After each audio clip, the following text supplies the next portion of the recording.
more than 700 loans Sri Lanka is paying as a country. This is to foreign creditors, right? For China, to World Bank, ADB. Why is this portal important for the public? If I ask you, like, if you are going to take a loan, you're gonna ask the bank what is the interest rate. You're gonna be concerned about that, right? One would ask, why should we trust your data? First thing I must say is this is not our data. These are not estimates or any of that sort. We had obtained this data from different multiple government institutions, and we have cross-checked the same data through different reports. When you select China as the lender from the drop-down menu, all the loans that we had obtained from China will appear. It's not just the loan name, right? It's just, for example, Hambantota Port loan phase 1. I say phase 1 because there were few loans taken to construct Hambantota Port. I know people may have forgotten where we were now because we were in the streets. We didn't have electricity for 12-13 hours. We didn't have cooking gas. We didn't have fuel, right? That was not too long. That was just 2.5 years ago, right? And the recovery that we have made is, to be honest, tremendous.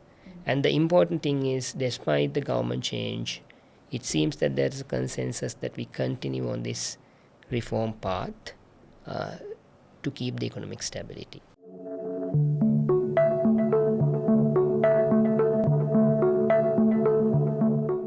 Hey everyone, welcome back to another deep dive via Haritv Biz Brief, and today we'll be tackling down to a topic that everyone is interested of, which is money. So as per today, we'll be talking down the hidden decisions behind the financial decisions, plus we'll be taking a deep dive into the inside of Debt.lk.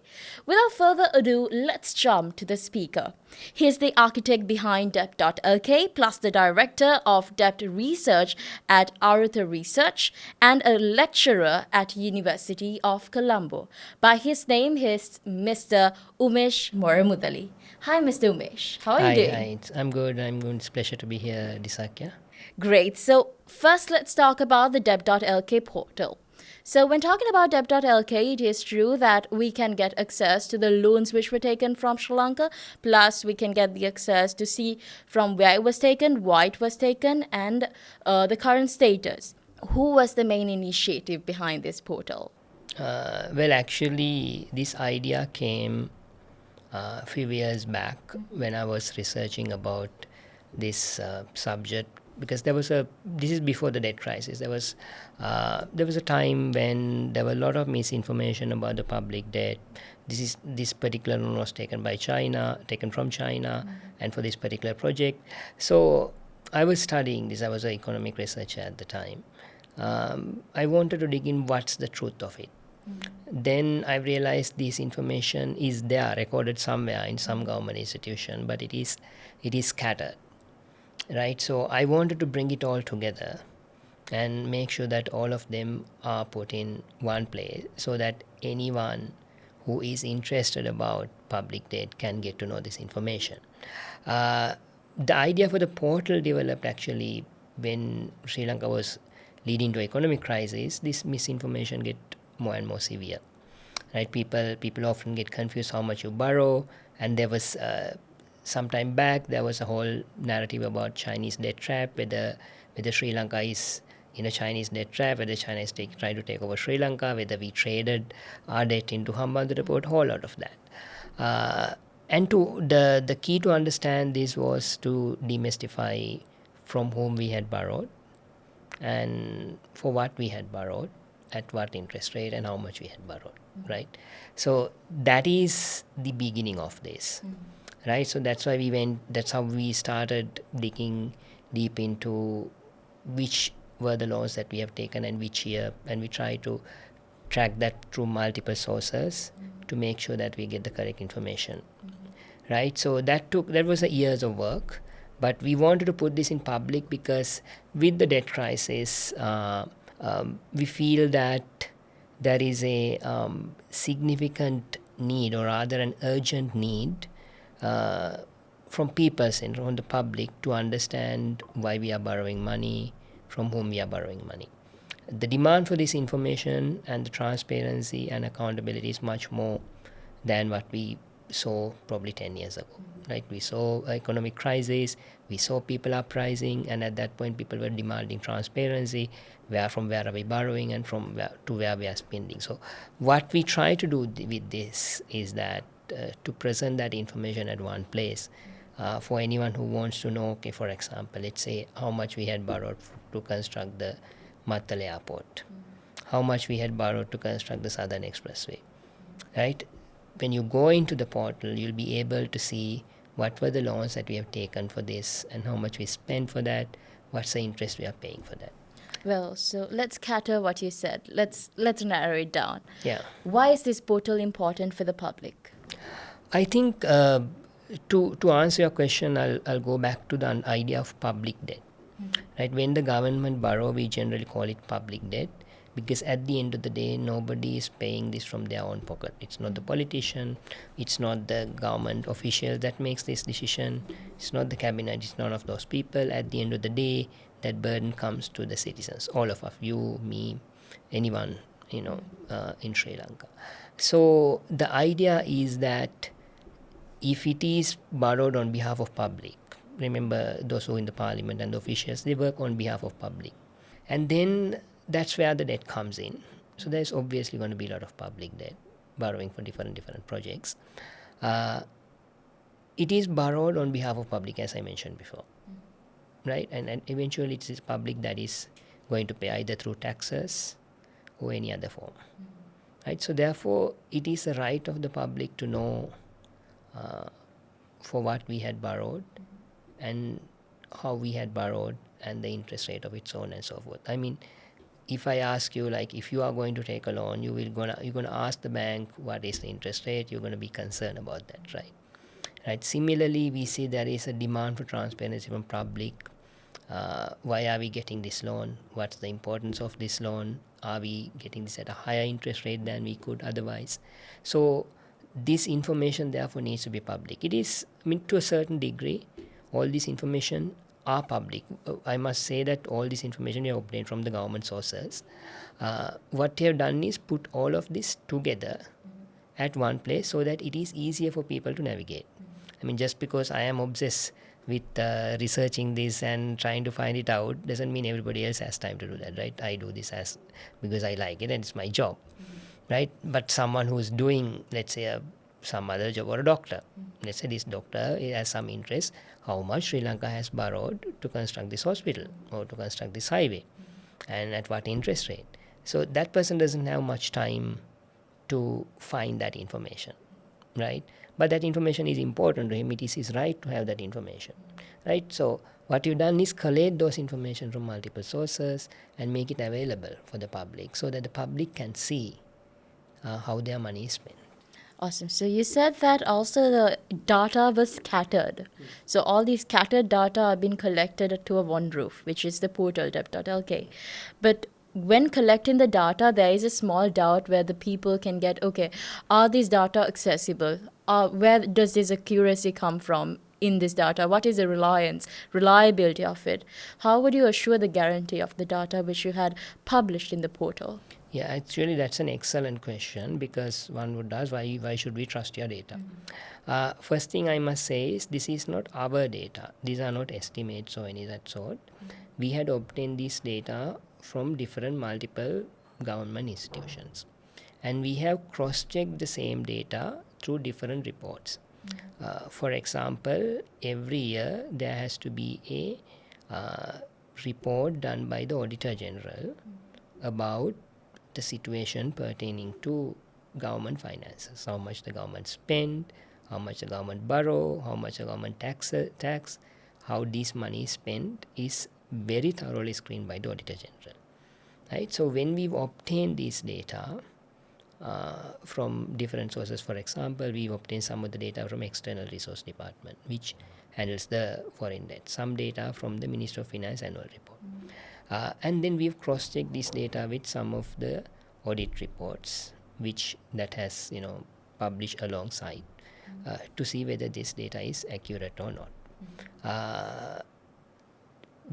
Also, what we have done is when there are let's say the certain discrepancies. We have clarified these from the government institutions and with these auditor general's reports to see which is the correct number, right? And to ensure the accuracy, we had given all the some of the assumptions that we have used to come to these numbers. As I mentioned, these are not estimates, but some numbers we have converted dollars into rupees, because we have given these numbers, the debt numbers, in dollars as well as in rupees. So for the clarity purposes, we had also provided information what exchange rate we had used and why we had used that, so on and so forth. Okay, awesome, clear. So for somebody who's using the portal, they might be like, okay, what are the things that we can access for? What are the things that the people, the public, can access via the Debt.lk?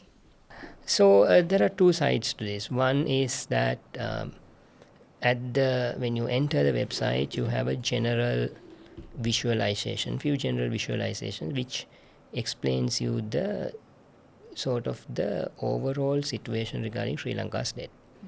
For example, there are some graphs that explain how much we owe to each creditor. For example, as a percentage of Sri Lanka's total foreign loans, how much we owe to China, how much we owe to Japan, how much we owe to World Bank. And that's pretty straightforward information, right? Then how much we are paying each year for the upcoming 4 or 5 years as debt repayments, right? So there are a couple of visualizations like that, not only these two, but also what is the structure, or rather the nature of the loans. For example, how many loans we have to pay finish in 5 years, how many loans we have to finish in 20 years, how many loans we have to finish in 40 years, right? That kind of stuff. Then the most important addition through this portal is to provide all the individual loan data. Each and loan that Sri Lanka is paying, there's about more than 700 loans Sri Lanka is paying as a country. This is to foreign creditors, right? For China, to World Bank, ADB, right? So all the information regarding all of these loans are there. I think that is the most important thing. How you can use this is when you go to the website, you have a category called lender. You can filter from the lender category. You can also filter from the dates. For example, if you want to know what were the loans Sri Lanka had taken between 2005 and 2008, you can select 2005 and 2008. All the foreign loans that we had obtained during those 3 years will appear in the drop down menu, right? And for example, then you say, let's say you want to know what were the loans that we had obtained from China. So when you select China as the lender from the drop down menu, all the loans that we had obtained from China will appear. It's not just the loan name, right? It's just for example, Hambantota Port loan phase 1. I say phase 1 because there were few loans taken to construct Hambantota Port. Hambantota Port loan phase 1, interest rate was 6.3, the loan amount was $300 million, and how much that roughly translated into rupees, and how many years we have to pay this loan, how much money we are paying as the debt repayment in the upcoming year. So all those information regarding all individual loans are there. I think that's the key thing, because if someone realize, okay, let's say someone say that this is how much we have spent for Hambantota Port or the Katunayaka Expressway, you could immediately go to the website and check that whether that person is telling the truth or not, because some of this, there's a lot of misinformation, right? And then what we want is to provide a reliable platform and also an accessible platform to clarify these doubts about public debt. So for the people who are blue about all of these, will come into their real sense as they see the Debt.lk firm, right? Yes, I mean, I suppose we can say that. That is the expectation. Cool. So let's move into some general, obvious questions that the Sri Lanka, the public would ask if you were sitting in front of them. What is the current situation that Sri Lanka is facing economically? I think we are continuing to doing reforms. I think the trajectory is good. Recently, there was IMF team here. They also released a press statement which clearly indicates that Sri Lanka is in the current trajectory. But of course, they insist on that Sri Lanka has to continue the economic reforms that we were doing. Why am I saying that we are doing good is that we have overperformed some of our targets. For example, we have a target of achieving primary balance of 2.3% of the GDP. In simple terms, you have to significantly increase the government revenue. That is why we have so much taxes, and that's an IMF target. We've done well in terms of that. In fact, we have overperformed. On the other hand, economic growth rate, that's also we have overperformed. Last year, IMF was expecting an economic growth around 3%, but we had a growth around 5%. This year also, as per my understanding, subject to how the US tariffs turns out, we will still have around 5% growth if there is not a significant shock from US tariff. Otherwise, we are pretty much on course for having around a 4 to 5% growth. So that's pretty good dynamics. And remember, we concluded our debt restructuring just last year. We defaulted 2 years ago. I know people may have forgotten where we were now because we were in the streets. We didn't have electricity for 12-13 hours. We didn't have cooking gas. We didn't have fuel. Right? That was not too long. That was just 2.5 years ago. Right? And the recovery that we have made is, to be honest, tremendous. And the important thing is, despite the government change, it seems that there is a consensus that we continue on this reform path to keep the economic stability. So I would say we are on the right trajectory unless significant changes are coming. Well, do Sri Lanka have sufficient amount of foreign currency right now? Yes. I mean, so when we say foreign currency, we refer to the foreign currency reserves. Right? So the IMF program has stipulated certain targets. This is the amount of foreign currency reserves that Sri Lanka has to build up by the end of each year. We have achieved those targets fairly well, and we have collected sufficient reserves as well, right? And we also see we had a current account surplus. This essentially means the dollar earnings from day-to-day transactions are more than dollar spending. It's basically more dollars are coming into Sri Lanka than going out of Sri Lanka in the short term. Right? That is what we mean by current account surplus. It means that there's extra dollars circulating in Sri Lanka. There's a little bit of extra dollars in Sri Lanka in the short term. Yes, that's what essentially a current account surplus means. Because sometimes we as economists use these technical terms, and then that when people is like, okay, what the hell does that mean? That's why I wanted to put that in. So so that means there is sufficient foreign currency available in the country. We see the consequences of this. We managed to lift the vehicle import ban. We see significant number of personal vehicles imports coming in. You go to the road, you see a lot of bunch of BYDs on the road. I mean, it's clear that we are able to afford this. The question is, how are we going to manage this in the longer term? But in the short term, it is very clear that there is enough foreign currency reserves.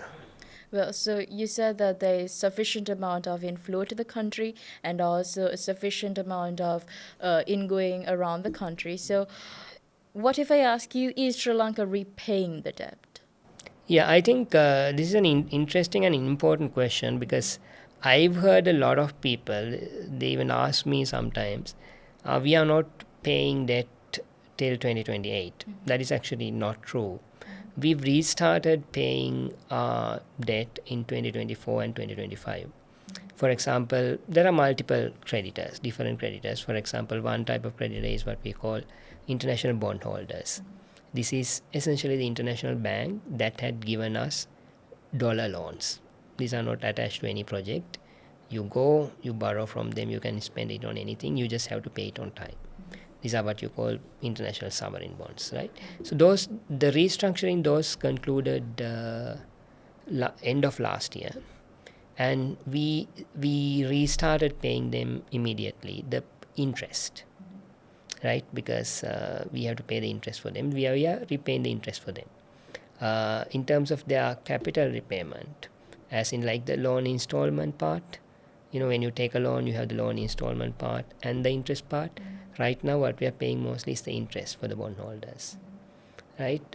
In terms of the loan installment part, so what we in technical terms call the capital repayment of the bond, that amount will come around 29, 2030 or 2031.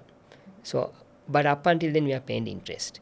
The same for the bilateral creditors. When I say bilateral credit, it means China, Japan, India. We also restarted paying them, but again, we are only paying them the interest. It's like you've taken a loan of, let's say, 10 lakh. You have to pay a, let's say, 10% interest annually for this. That's like 1 lakh per year, right? But you also have to pay off this loan gradually. That means there'll be loan installment, right? Let's say you are aiming to pay this loan again in 10 years. So you have to pay a loan installment of 1 lakh, because 1 lakh into 10, you are aiming to finish it in 10 years. And you have the interest of 1 lakh, so each year you'll have to pay 2 lakhs, right? But right now we are only paying that interest component. We are starting to repay the loan installments or the capital repayment for these creditors like China, Japan only in 2028. That's why sometimes there is confusion. And as for the institutions like World Bank, ADB and IMF, we never stop paying them, because the international norm is that you cannot stop paying the multilaterals even when you default on other debt. So you continue to pay. So most of the debt repayments we are doing now. There will be some increase of these debt repayments in 2028 and beyond, because these capital repayments, these so-called loan installments, we'll restart paying those. But already we have started paying the interest. So we are managing it well. Okay, so Sri Lanka could have done this before itself. So according to your perspective, taking back to 30 to 40 years back, how could Sri Lanka have changed if they do wanted to come out from this economic crisis? Well, I think the main issue has been we were a twin deficit country. When I say twin deficit country, let me unwrap it. We had a budget deficit. That means the government didn't have enough revenue. Government expenses were more than the revenue. So just like an average person, if we don't have enough money, we'll have to borrow. Right? The government also had to borrow. Having to borrow is not a problem if you borrow at a certain scale. But we continue to run deficit for decades. That means every year we had to borrow so much money. Right? So all these things get add up, and as a result of those adding up, we ended up with a big debt pile. This got worse after 1990. After 1990, Sri Lanka's tax ratio continued to decline. This means Sri Lanka's revenue, government revenue, continued to came down as a proportion to the GDP. Right? Just assume your income coming down. Right? But your expenses either stay in the same position or going up. Okay. I mean, if you want to buy a car, you'll have to get a loan. If you want to buy a house, you'll get another loan. And if your revenue, if your salaries keep going down and down and down, you'll obviously be in a big problem, right? So that's what happened to Sri Lanka, right? It's not something that happened in a couple of years. Country's tax ratio was coming down since 1990, but we were able to grow because we were able to borrow money. It's like a person was able to build a house, get a car, and now he has a fancy house and a fancy car, like all of that, nice furniture, all were taken through loans. Most, let's say at least most, right? But his income, his salary was keep declining, right? He doesn't feel it, or his family doesn't feel it, because he's managed to get loans and get all this, right? But when you continue and when your salary continue to reduce, at some point people stop lending to you, right? At that point, you are running into a big crisis. That's essentially what happened to Sri Lanka. So, Well, so this is my final question. So let's talk about the myths that are prevailing within the public. They might be not knowing they might be not aware about the real situation of the country.